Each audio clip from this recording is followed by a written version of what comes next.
The views and opinions expressed in the following program are those of the hosts and guests, and not necessarily those of the staff or management of Worldwide Digital Broadcasting Corporation.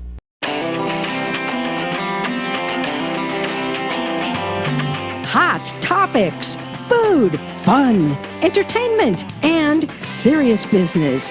Live Las Vegas with Rikki Cheese. You joined us again for Live Las Vegas with Rikki Cheese. Many of you have been following my latest obsession, which is food. Food and lifestyle choices that we're making that actually could either lead to health or put us in bad health, and trying to get the information out as much as possible about programs that are here in the Valley that are just remarkable. Chef Michelle Basinski, who I've met because of my connection with food, actually introduced me to the woman who's going to start talking about a really cool program that Southwest Medical is running. We've got Toni Corben. She's the Senior Vice President of Operations for Southwest Medical Associates, and this is a cooking class that I came to that was at one of your lifestyle centers. You've got a lifestyle center social club. Tell me all about that. Well, thank you, Rikki, for having us here today. I'm very excited to talk to you about our lifestyle centers. As older adults, being healthy is not just about regular visits to your healthcare provider. It's more about building relationships, meeting new friends, having life experiences, and really learning how to stay healthy at this stage of our lives, right? Right. So Southwest Medical Associates designed and built two lifestyle centers for that purpose in mind. So you have one on the east side and one on the west side of town. Yes, we do. So I came and visited the one on the west side of town and took some video of the cooking class. But what struck me was you've got the computer room there, you've got a reading room there. I mean, it's a place to hang out. It's not just, coming to get whatever medical or nutritional information. It's a place to just really hang out and make friends. It really is, and that's what's really important about the lifestyle centers. I will mention that there's a very strong medical component because we do promote wellness for our senior dementia patients at Southwest Medical Associates. So the lifestyle centers were built with a very strong emphasis on the comprehensive medical exams that we do there. Right. So we take that exam and we do a wellness exam for our seniors on an annual basis, and those things include things like an EKG where we check your heart. Wow. We do spirometry testing your lungs. We do nerve testing, circulation testing. We do a general well-being test, mental health test, check your diabetes. All of those things are very important, but as important as that medical component, the social side is really important to our aging adults. And that social component is open to the entire community. And see, that was the thing that knocked my socks off. So it's not just for seniors. I mean, people of all ages. And that's the thing I think that we're missing. I was having a conversation earlier today with Doc Phineas. He's like in his 70s, and he's got this whole cool thing going with kids. And he says one of the things that he runs into with a lot of his students, he's a professor at UNLV, is they don't have access to their grandparents. So we have these generations of kids who don't even see the elderly as vital members of their family because, they might be across the country, they might have already passed away. And so that's when I walked in, I thought, wow, wouldn't it be great for kids to be able to come in and actually hang out with folks who are older, because I met some really feisty women at the cooking class, and trust me, yeah. So part of our programs on the social side include things like Tai Chi or Qigong. We have very active line dancers who are out in the community dancing on our behalf. That's fantastic. And they're great about teaching us new line dancing steps. I enjoy going out and dancing with them all the time. But we're really excited to announce today our new partnership with Chef Michelle, who is now doing teaching classes for our seniors. And this is such an important program to us because so many seniors who have raised a family know how to cook for a family of 6 or 8. Right. But when they find themselves in a situation where it's 2 people or 1 person, they don't necessarily know how to cook for themselves. Yeah. Additionally, sometimes they have some medical issues that prevent them from eating the way they were brought up to eat, right? Exactly. So, there are cultural issues on how they cook their food. Chef Michelle has brought a whole new, interesting experience to our lifestyle centers by teaching our seniors how to cook for 1 or 2 people and how to change that whole experience of how they would learn to cook growing up to make it a much more engaging experience for them and a healthy experience. Right. Now, before we get to Chef Michelle, how long has Southwest Medical been working on these lifestyle centers? Have you had them for some time? We have. We opened our first lifestyle center in 2008. Okay. And we started with that strong medical component, but we knew we had to expand. But in addition to the social pieces, we really engaged our senior community to help us build the programs there. So, for example, we have engaged our physicians and healthcare providers at Southwest Medical to come and do classes on a monthly basis. Wow. So instead of us making the decision on what the classes needed to be for our seniors, they actually told us what type of classes they wanted to have. So our doctors developed classes on heart health, diabetes, fitness, nutrition, depression, falls prevention, and on and on. There's just a variety of classes. We recently did a whole series on breast cancer awareness and prevention, as well as colon cancer awareness and prevention. Wow. Well, what I love about the classes, and as I said, actually I stalked Chef Michelle, just so you guys know. I saw her truck driving down the street one day, and because I am a reporter and an anchor, I'm always looking for story ideas. So if you have any, please send them to my email. But I saw your truck, and there was something that attracted me to it. And then I met you, and what I loved about it was your passion for taking simple foods. You know, it's like what I loved about the class was it's simple. Anybody can do it. So how did you come up with, and we're going to, of course, show the pictures of what your menu was actually very simple. Well, that's the whole thing. Simplicity is always the best. You don't want to overthink something. It's just, you don't need to. I mean, and a lot of the elderly don't realize what's available in the stores either, too. They think, oh, they have to go somewhere to get this and this. Nowadays, you can buy anything in a grocery store and make it. And this is what I'm doing. I'm actually going into the grocery stores, finding the things like the salmon. A lot of people didn't know I made a salmon recipe. Mm-hmm. That was the first week. We did pan-fried salmon. Mm-hmm. With rice and peas and oranges, mandarin oranges, and then I did a mandarin orange salad with spinach and arugula. All of this was found in the stores. You could buy it year-round because the salmon was frozen. Right. And it was pre-cut. It was already done. And for one person to buy a bag of 9 and still put it in the freezer, they could take 1 piece out at a time, right. Or they could take 4 pieces out at a time if they had their friends. It took me a half an hour to make that whole meal. Right. And I showed them how they could do it. And it was the simplicity of it. That's mm-hmm. what I was saying. It just took a half an hour to make, and even with 4 people, it was still only a half an hour. Right. And I loved your emphasis, too, on getting people away from salt, showing them the alternatives to salt to make your food tasty. Exactly. You don't need to use salt anymore. And if you are going to use salt, use a better salt like the kosher salt because you use less of it because it has more flavor. Or use a substitute when it comes into, like, let's say you're making a sauce that has kind of a cheese. Instead of using cornstarch and all that, use the Parmesan. Then you're not using any salt either because you're covering it with the Parmesan, and it thickens the sauce just a little bit and does all of that. I mean, you're not over salting, you're not over seasoning, and it's not about the seasoning. It's about making the food stand out. Right. And how fast they can cook it. This was another thing. This was another point because people don't want to stand in a kitchen for 8 hours anymore. Right. Especially the elderly. If they're active adults, they want to go out, be able to come home, cook something quick, and go. Or if they're going to have friends over to play cards or play game night or something, they want to be able to make a nice quick meal and still be impressive with it. So, right.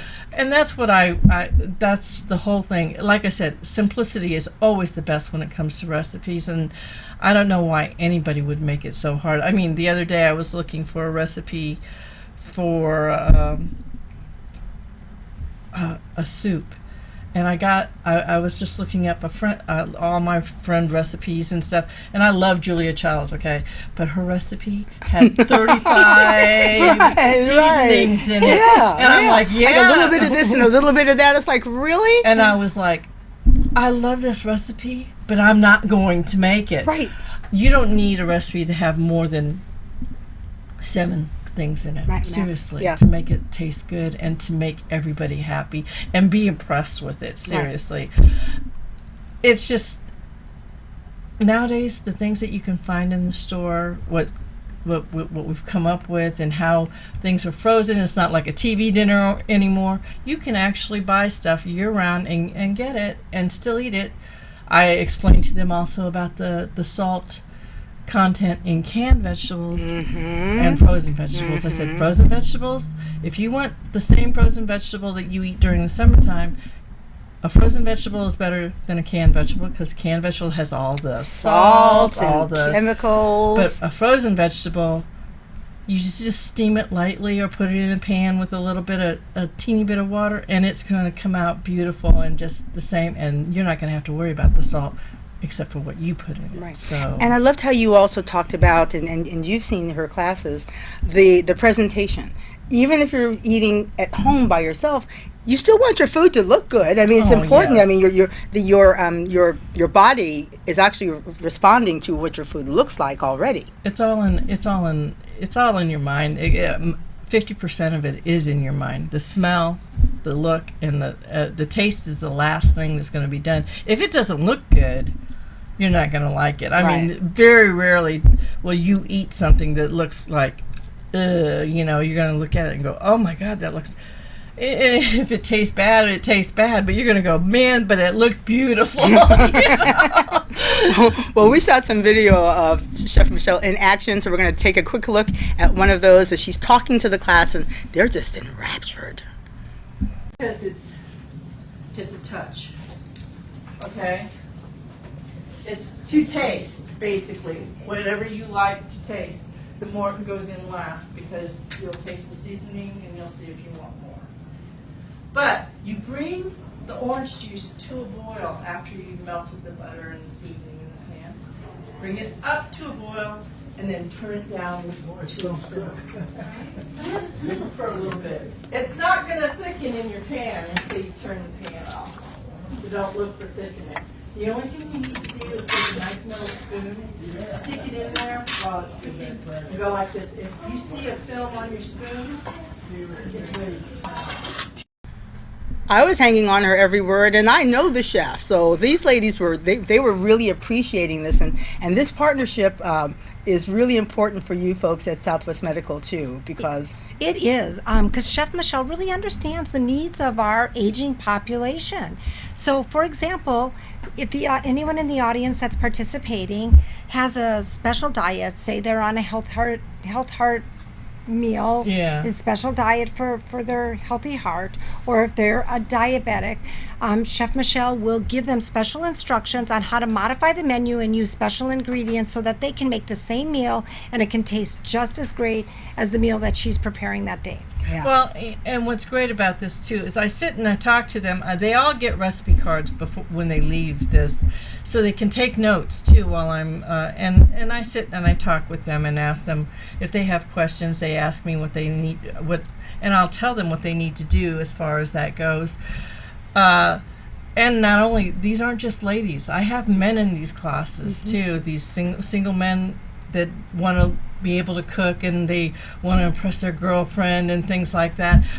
So this isn't just a woman's class. This is everybody can come to this class and everybody can learn. Cooking is a learning experience all the time. I'm still learning from this class, teaching this class. This is one of my favorite things to do. I just love helping anybody that needs. I want people to cook again. Yeah. I really want people to cook again, and I want them to love it. And it doesn't have to take all day long anymore. That's the whole point. That's another reason why we did these classes. And Michelle, one of the best things about our programs at the Lifestyle Center is they're free to the community. Yes. They're absolutely free. Get that part so we free. encourage the community aging adults to come in and participate in our programs. Right. And how often are these classes held? We have at each center one class a month. I put out sign-up sheets. If you really want to come, you need to get there the day that I have the class, even if you can't get to that class, because they're signing up the same day that they're done with that class, or I'm going to have to expand the class. I don't know right now we're at 25. So, but because you're making food individually. They're getting 3 plates of food. They're getting their salad and then their entree and dessert. It's a 3-course meal that I show them, and they get recipes for, and they're like, "Oh my God, I can't believe you!" And the class is 2 hours long, and if it's fast, it's fast. But I sit there for the whole 2 hours and talk to everybody and ask them what they. It doesn't feel like 2 hours. It went by so quickly, and then maybe also because I was grubbing so hard. Chef Michelle, and she had her assistant. Alicia. Alicia was there, sous chef, and so I'm standing there as the ladies were getting their plates, and I'm like, "Hi." And she's like, "Alicia, give Rikki a plate so she can sit down." But it was that good and that much fun. So I just congratulate you on this program, and thank you, Chef Michelle, thank you for telling us about it, because it's like one of the things that we're really trying to do here and succeeding in doing at WWDB TV is get the word out about these great programs that don't necessarily make the news because they're not bad news. It's like this is a great program. Turns out this has been in effect for some time, and who knew? And I think I'm pretty connected in the community. Had never heard of it. Yeah. Well, and neither did I. I was so happy that they contacted me, because I consider myself a community person. Yes. I'm community strong. I grew up that way. That's what I love, and I love programs that bring community back together. I remember when I was a little girl, we used to go to the park, and they had classes for the kids to learn to do sand candles and stuff, and they had the things for the seniors to go to. And I remember my grandmother having friends over to play cards and things. This is the greatest place, and I just love it. It's just fantastic.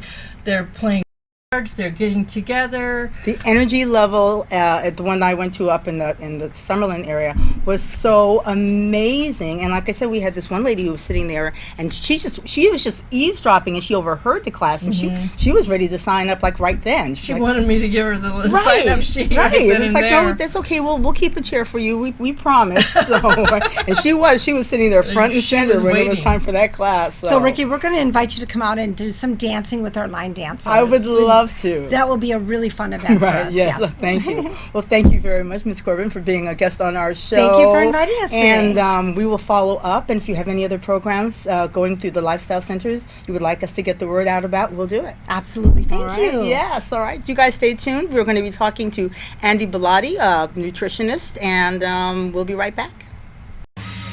Crazy Terry here with your car care tip of the day.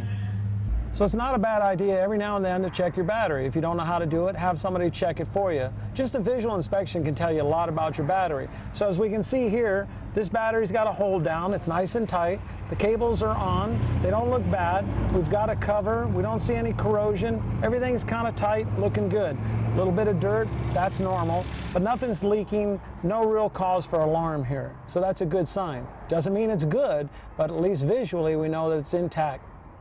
Okay, so we're looking at a battery here that shows signs of corrosion. We want to test that battery to make sure it's good. Usually when they're getting like this, there's going to be a problem, leaking some acid at the top. We ran the test and we find out it has 396 cold cranking amps, but the battery requires 650.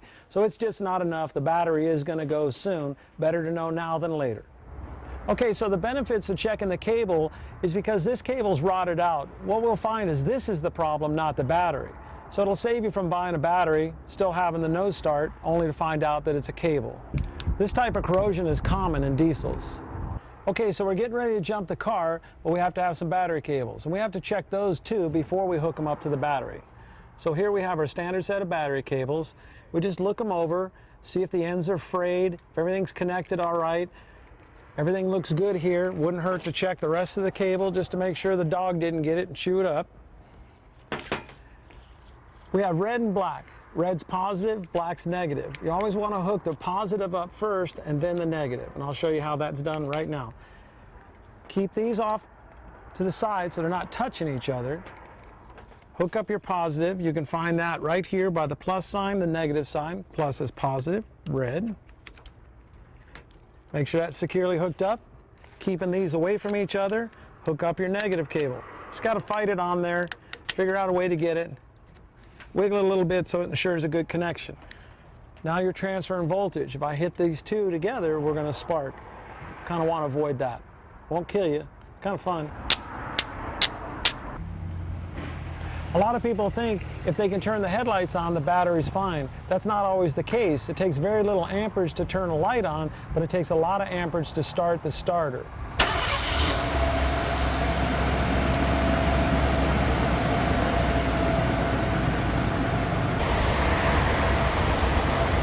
I recommend checking the charging system every oil change. At Sun Valley Automotive, there's never a charge for that. This is Crazy Terry with your car care tip of the day. Welcome back to Live Las Vegas with Rikki Cheese. Joining me now, one of my regular guests, Andy Bellatti, Andy Bellatti Nutrition. Yes. And he's got a great website. He's got great information. I love it because he's this young guy, so he's not like jaded about all the food areas that we can talk about. Right? We've already been just yammering with each other this whole time. So let's get right to it. You're a Las Vegas-based nutritionist, and what exactly do you do? Well, so my full-time gig when I'm not chatting with you is I am a health coach. Okay. So it's a corporate wellness. So, some companies will offer their employees as part of their insurance program a health coaching program. Right. And the one that I'm doing right now is telephone-based. Everybody is here in Vegas, but it's telephonic health coaching where whether you have high blood sugar or cholesterol issues or high blood pressure, I help you navigate that and improve and help you feel better. Yeah. One of the things I loved when we first had you on was we were talking about how people will say, something runs in their family. Cancer runs in their family, diabetes runs in their family, high blood pressure runs in their family. And you just came out and said, no, bad nutrition might run in the family for generations. Let's talk about that. People I think they're becoming more aware, but we live in such a fast-paced society. And I've read so many articles about this lately. People are getting away from cooking. And we had Chef Basinski on and the folks from Southwest Medical. She's doing a cooking class for seniors. Fantastic. It's so simple. I've sat through it now, and it's like just basic plant-based diets that are simple and easy to make. Mm-hmm. And that really is the key, because when you start cooking, you have more control over what goes into your food. Mm-hmm. How much oil are you using? What kind of oil are you using? Are you using spices? Mm-hmm.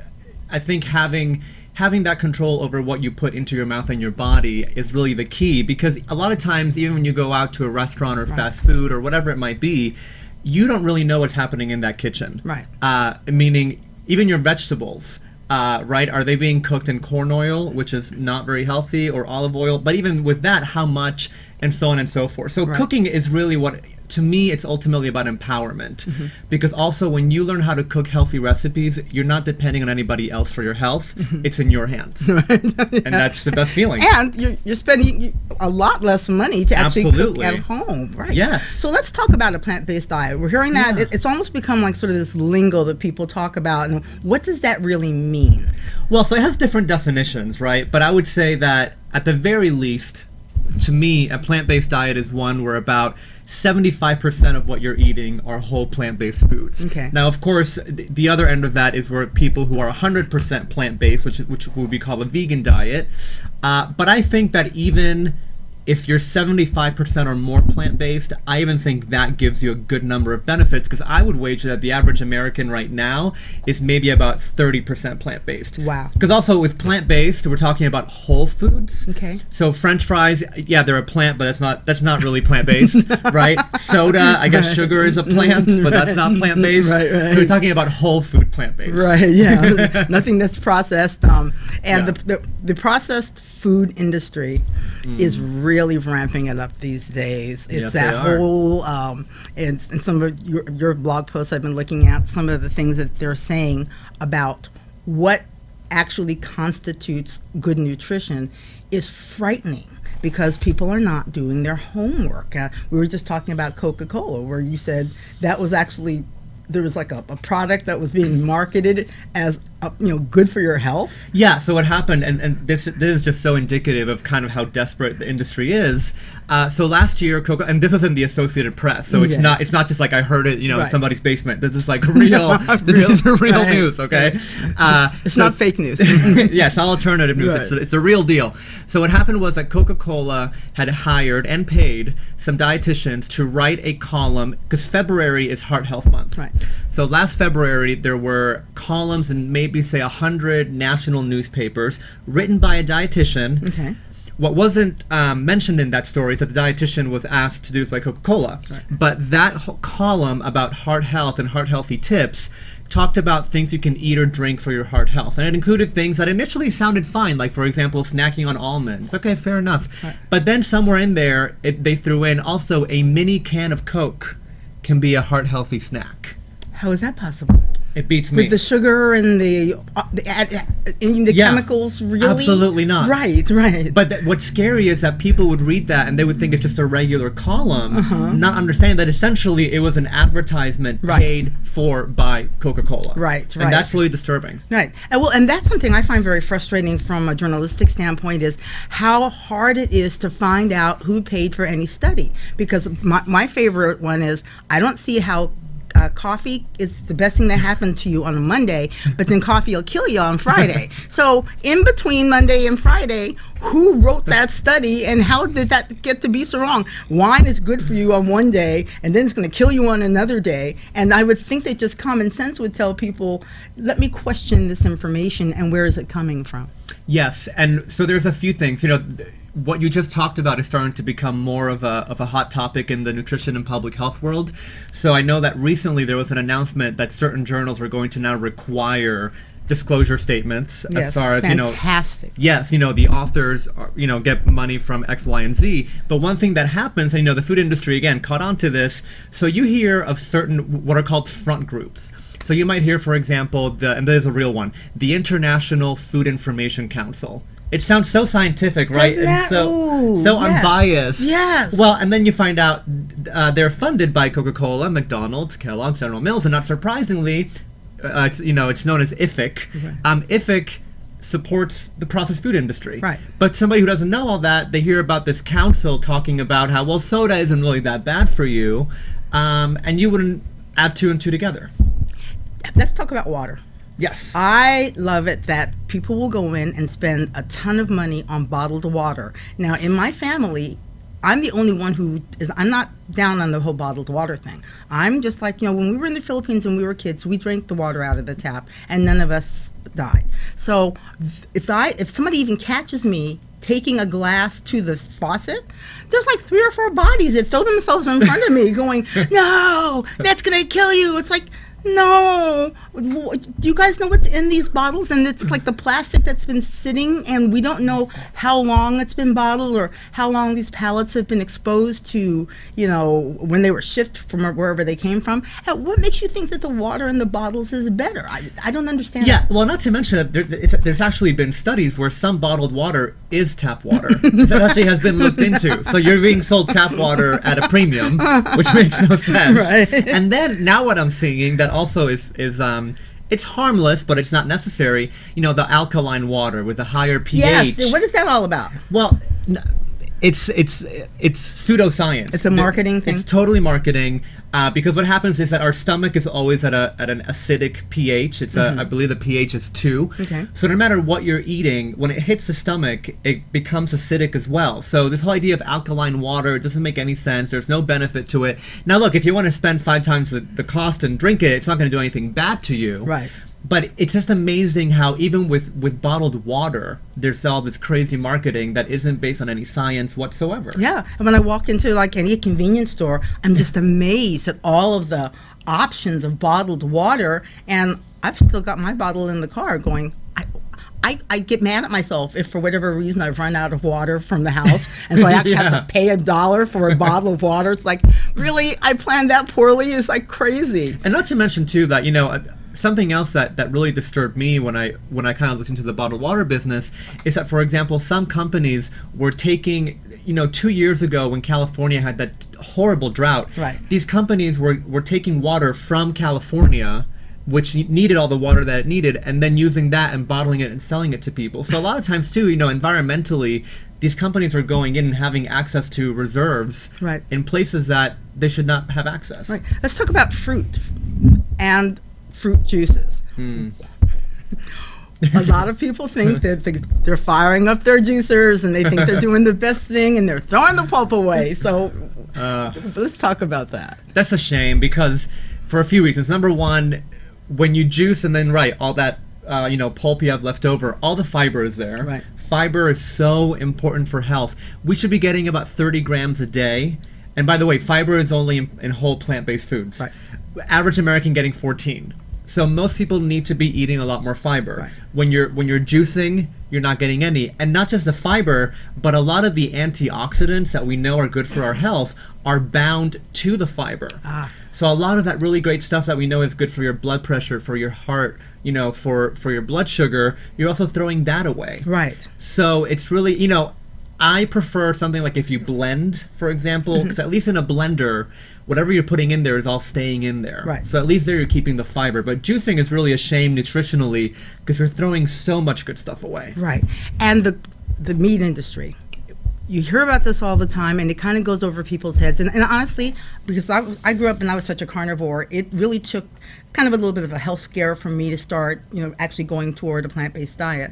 But resources that go into creating meat, it's mind-boggling once I started doing the research on what it takes to just raise, a steak is just such an incredible waste of resources. Yeah, well, number one, the amount of water it takes is gigantic, but also you think about the fact that, the vast majority of cattle are not, roaming and grazing on grassland. So we're growing all this corn and all this soy just to feed to cattle. Right. And think about all that acreage that could be used to grow much healthier foods that we could actually eat themselves that are going through this middle animal Right. To do that. So yeah, I mean, from a resource, and that's why when you look at global organizations, whether it's the World Health Organization or others, their number one recommendation for not just for health but also for example, combating climate change,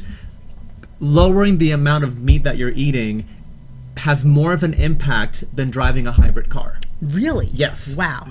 That is data that's been published by the World Health Organization. Wow. So that shows you the impact that your diet can have on the planet's health as well. Yeah. Well, growing up here, I grew up with a pig farm. Everybody, if you've lived here a certain amount of time, loved it. And I stopped fighting this story because whenever we'd get like a new news director or somebody new at the station, they'd send us out, we'd get an email and they'd send us out to the pig farm. So finally, I just started using that as sort of like a get-out-of-jail-free day, just a vacation day hanging out with Bob Combs, because one of my favorites was this lady wrote us an email, and the pigs were just being, mistreated, and they were laying in the mud, and they didn't have any shade, and I said, those are some of the best-fed pigs on the planet. They're getting all of this food from all the hotels. They're Right. eating well, better than a whole lot of people. Yeah. And then he's getting prime money for these free-range pigs. I mean, they weren't, held back or anything. They had lots of shade. They had lots of area to roam. He was probably getting top dollar for these pigs, but because she wasn't aware of that, she thought that these pigs were being mistreated. And I thought, how interesting that's how far we are away from our food supply, that something that is actually pretty good is seen as something that was really terrible. Yeah, that's a great point because a lot of people, I think, just don't really understand the entire food chain. Right. And a lot of times you might read, for example, cage-free eggs, and I understand. I'm not judging because before I got into nutrition and started reading about agriculture and everything, I also wasn't aware. Right. But so cage-free eggs, I think most people envision these chickens just living the life like a 5-star spa, right, getting facials or massages. Right. But all it means is that It just literally means cage-free. I mean, cage-free chickens are still, they have no room to move at all. They're literally standing on what is equivalent to an iPad. It's just that there's no cage, but they're still crammed in there, which is not good for them. They still get sick, because you can imagine all these birds in one place. So that's the thing too, right? That I think when we don't know where food comes from, it's very easy to have a misunderstanding of what that's like. Right, yeah. And labeling. What does natural really mean? Nothing. And that's why food companies love it, because there's no definition. Now, luckily, what started to happen is that some consumer advocacy groups started to sue companies saying, well, you can't say that's natural if you're using high fructose corn syrup. Right. So now, as a result of litigation, companies are starting to back away. But it means nothing. Absolutely nothing. Because, I mean, technically you could say that a cigarette is natural because tobacco is a plant. Right. I mean, right? It's so if you see that, ignore it. Don't give it any thought. We're going to talk about some more hot topics after a quick break, so stay right there. Crazy Terry here with your car care tip of the day. Today's tip's about tire maintenance, how to check a tire, how to fill it properly. Okay, so as we can see, we've got a low tire. We probably saw that a month ago and said we'll fill it, but like everything, we let a day go by. Next thing you know, we got a problem. Properly check a tire, remove the valve cover. Got a tire gauge, simply put it on there, and it'll read the pressure down at the bottom in PSI, pounds per square inch. We can see here that this is so low, it's barely reading. It's probably 10 pounds in it at best. So how do we properly inflate it? Well, we're going to need an air chuck. Go down to the local store or come by the shop. We'll use this tool to inflate it. And that sounds like that's all we need to do. But we need to know how much to inflate it to, because overinflated is just as bad as underinflated. We can look at the tire, and on here we're going to find a cold pressure rating rated in PSI. And it's going to say anywhere from 32 to 80 pounds depending on the vehicle. We'll want to find that so we know the maximum inflation cold. We're going to look until we find the load rating. And here we find the maximum PSI is 44 PSI, pounds per square inch cold. We don't want to fill it any more than that, but we don't want to underfill it either. We want to fill it to 44. So it seems like checking the air pressure is no big deal. It's not. It's really simple to do, but we want to make sure we got the correct pressure. How do we find that? Let me show you. We open the door and we locate the sticker. It's usually right here. It could be down on the lower rocker, but it's on the driver's side. And after we look around, we'll see right here it says 35 PSI. That's the pressure that the tire requires that was sold with the vehicle. But if you change the tires later to a high-performance tire, mud and snow or anything else, look at the cold pressure on the side of the tire to make sure you're properly inflated. This could be 35 today, but we get a performance tire, it's 44, 45, or even higher. We'll want to make sure we're inflating the tire properly. A couple of things you're going to need if you're checking your own tires: tire gauge and a rag, because you are going to get a little dirty. If you don't want to do that, I don't blame you. Bring it to the shop, we'll check it for you. We'll do a whole inspection on the vehicle if you like. We'll check the tires, make sure you're safe. This can save you a lot of time and keep you safe. Crazy Terry here with your car care tip of the day. Thanks a lot. See, I love it when I get together with Andy because we've got so many pet peeves. You guys should hear the conversation when we're in the commercial break. We're just like, take off. All right. So this is one of my big ones: low fat versus low carb. Yeah, so it's a big distraction because here's the thing. You can make a case either way, but it comes down to something altogether. Okay. Because here's the issue, that when you think about fat, low fat, right? Okay, so sure, there you might be talking about not eating high-fat items like fried foods, which you know aren't very healthy, or maybe things like donuts. But there's foods that are high in fat that are very healthy. All nuts, all seeds, avocados. Yeah, super healthy. So that's why that's a problem. Then you go to low carb, and sure, you know, a lot of white bread is not good, or a lot of sugar is not good. Right. But fruits and vegetables are carbohydrates. Right. Beans, which are some of the healthiest foods on the planet, have carbohydrates. Oats have carbohydrates. So when it comes to low fat versus low carb, what I tell people is that what matters more is eating low processed. So you want a diet that is low in highly processed foods. And then you're going to get all the health you need, because then if you're eating low processed foods, you're not eating the Pop-Tarts and the candies and the Crisco and all this stuff that, regardless of the carb or fat, is just not good for you. I got to give up my Velveeta. Yeah. You know that actually, that has to be called legally a pasteurized cheese product because there's not enough cheese in it to legally call it cheese. So that's an issue. Well, one of my favorites a few years ago was for Super Bowl Sunday. There was a story, and it actually made air before I saw it, and just jumped up and down screaming that there was a shortage of Velveeta. Jeez. How could there be a shortage of a chemical? I mean, it's a manufactured food, and I had to give the Velveeta company Kraft. I gave them all the credit in the world because they got news outlets across the country to actually put that story out that there was going to be a shortage of Velveeta in time for the Super Bowl. Wow. So we better stock up. And the price of Velveeta went up for a brick. I think was $7. It's like almost $10 now. They've just like fed the market. It's like, oh my gosh, you might run out of Velveeta. Yeah. And it also shows you the power of these companies, that have huge PR departments. Yes. Right? When you have 20 PR people who need to pay, who need to like earn their paycheck, then yeah, they're doing things like that. Right. Which, there is no such thing for broccoli. There is no like broccoli company putting out stories. So that's one of the issues too. Exactly. Well, I was one on your site this morning. You were calling Men's Health magazine out. Yes, I was. It was fantastic.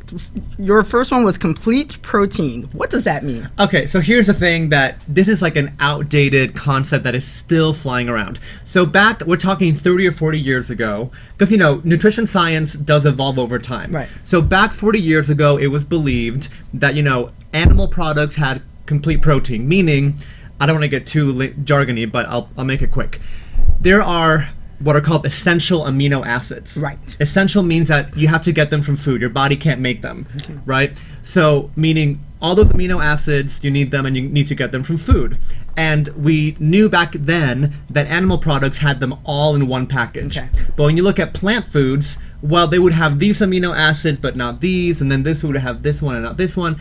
But then in the 70s, what was discovered is that doesn't matter, because as long as you're eating a variety of plant-based foods, you're getting all your essential amino acids. So when you eat a peanut butter and jelly sandwich, the amino acid, the essential amino acid that isn't in bread, is in the peanut butter. Right. And vice versa. Right.